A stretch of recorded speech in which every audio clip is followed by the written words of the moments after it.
एक nurse London में operation से 2 घंटे पहले मरीज के कमरे में घुसकर कमरे में रखे गुलदस्ते को संवारने और ठीक करने लगी। ऐसे ही जब वो अपने पूरे लगन के साथ काम में लगी थी, तभी अचानक मरीज से पूछा, सर आपका ऑपरेशन कौन सा डॉक्टर कर रहा है? नर्स को देखे बिना मरीज ने अनमने से लहजे में कहा, डॉक्टर जॉबसन। नर्स ने डॉक्टर का नाम सुना और आश्चर्य से अपना काम छोड़ते हुए मरीज के पास पहुंची और पूछा, सर क्या डॉक्टर जॉबसन ने वास्तव में आपके ऑपरेशन को स्वीकार किया है? मरीज ने कहा, हाँ मेरा ऑपरेशन वही कर रहे हैं। नर्स ने कहा, बड़ी अजीब बात है, विश्वास नहीं होता। परेशान होते हुए मरीज ने पूछा, लेकिन इसमें ऐसी क्या अजीब बात है? नर्स ने कहा, वास्तव में इस डॉक्टर ने अब तक हजारों ऑपरेशन किए हैं, उसके ऑपरेशन में सफलता का अनुपात 100% है। इनकी तीव्र व्यस्तता की वजह से इन्हें समय निकालना बहुत मुश्किल होता है। मैं हैरान हूँ आपका ऑपरेशन करने के लिए उन्हें फुर्सत कैसे मिली?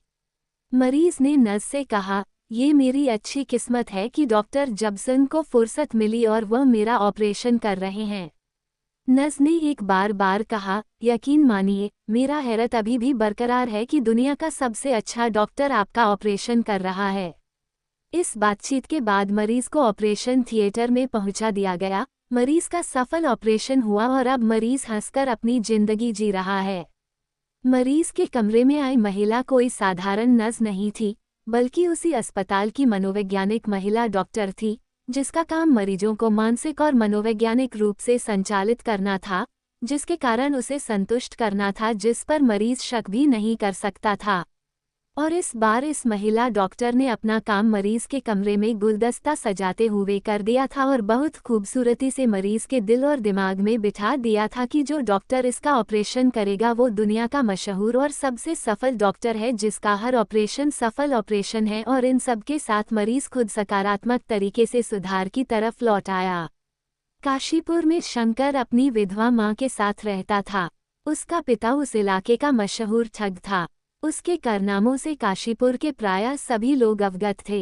एक बार ठगी के माल के बंटवारे को लेकर उसके 4 साथियों लुटन, प्यारे, गजानन एवं आनंदी ने उसकी हत्या कर दी एवं फरार हो गए। वे अपना माल बेचकर सुदूर अमरावती में निवास करने लगे थे। शंकर की विधवा मां अपने पति के हत्यारों से बदला नहीं ले सकती थी, इसलिए अपने किशोर पुत्र को ठगी एवं बाजीगरी के अनोखे कारनामों से तालीम करने लगी। शंकर अब 18-19 साल का पूर्ण प्रशिक्षित गबरू जवान बन गया था। वह अपनी मां से बोला, मां मुझे आज्ञा दो, मैं पिताजी के हत्यारों से बदला लेने के लिए शीघ्र प्रस्थान करूंगा। मां ने उसे चंदन का तिलक लगाया एवं नजर उतारी। राह में जलपान हेतु मीठे पकवानों की एक गठरी भी उसे थमा दी। मां का चरण स्पर्श कर शंकर अमरावती नगर के लिए प्रस्थान कर गया।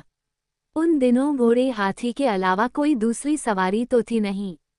शंकर एक घोड़े पर सवार होकर जंगल, पहाड़ों से गुजरता हुआ कई दिनों की लंबी यात्रा तय कर वहां पहुंचा। अमरावती पहुंचकर उसने एक सराय में एक कमरा लिया एवं अपने को एक व्यापारी बतलाया। लोगों से पूछते पाछते उसे अपने पिता के हत्यारों लुटन, प्यारे, गंजानन एवं आनंदी का पता लग गया। वे चारों अमरावती नगर में एक साथ निवास कर रहे थे। वे दिन में व्यापारी बनकर व्यापार करते एवं रात में ठगों का वेश धरकर ठगी बटमारी किया करते थे। उनके पास पहुंचकर शंकर ने उनके पैर छूते हुए कहा, मामा जी मेरा प्रणाम स्वीकार करें। ठगों को अपने इस अज्ञात भांजे को देखकर आश्चर्य हुआ। उन्होंने सम्मिलित स्वर में कहा, हमने तो तुम्हें पहचाना नहीं। शंकर बोला, आप लोग तो देश छोड़कर इधर आ बसे। मैं आपकी छोटी बहन का लड़का हूँ। मेरा जन्म आप सबों के इधर आने के बाद हुआ, सो मुझे पहचानोगे कैसे? ये सुनते ही लुटन, प्यारे वगैरह ठगों ने उसे गले लगा लिया। ये कहानी शंकर की है, जो अपने पिता की हत्या का बदला लेने के लिए ठगों के पास जाता है। अंत में शंकर अपने पिता के हत्यारों को ठगों की तरह ही नदी में डुबाकर उन्हें समाप्त कर देता है और काशीपुर लौटकर अपनी मां को न्याय दिलाता है।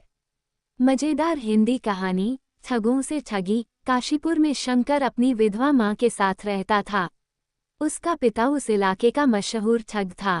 उसके कारनामों से काशीपुर के प्रायः सभी लोग अवगत थे। एक बार ठगी के माल के बंटवारे को लेकर उसके 4 साथियों लुटन, प्यारे, गजानन एवं आनंदी ने उसकी हत्या कर दी एवं फरार हो गए।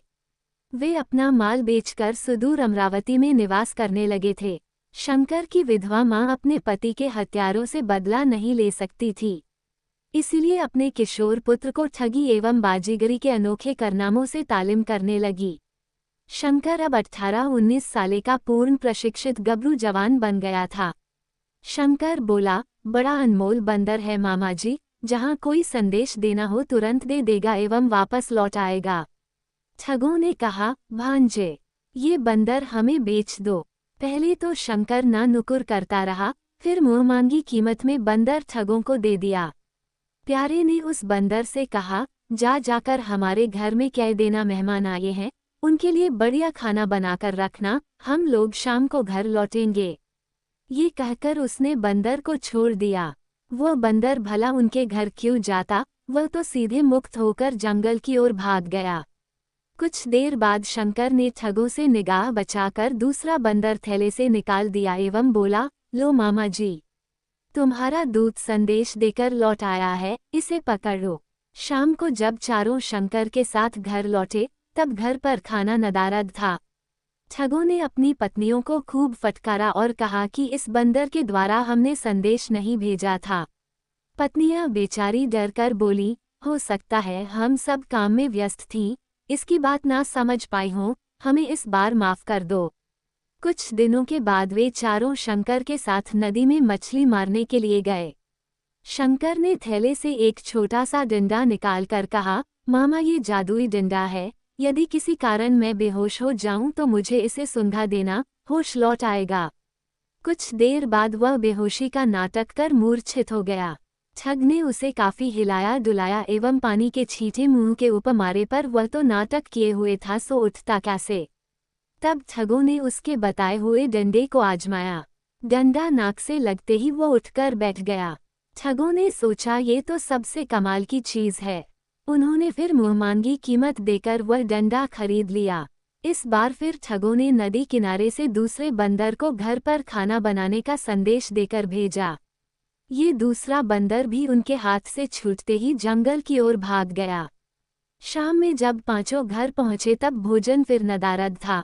इस बार भूखे ठगों ने अपनी पत्नियों की अच्छी खासी ठुकाई की एवं उन्हें मार मार कर बेहोश कर दिया।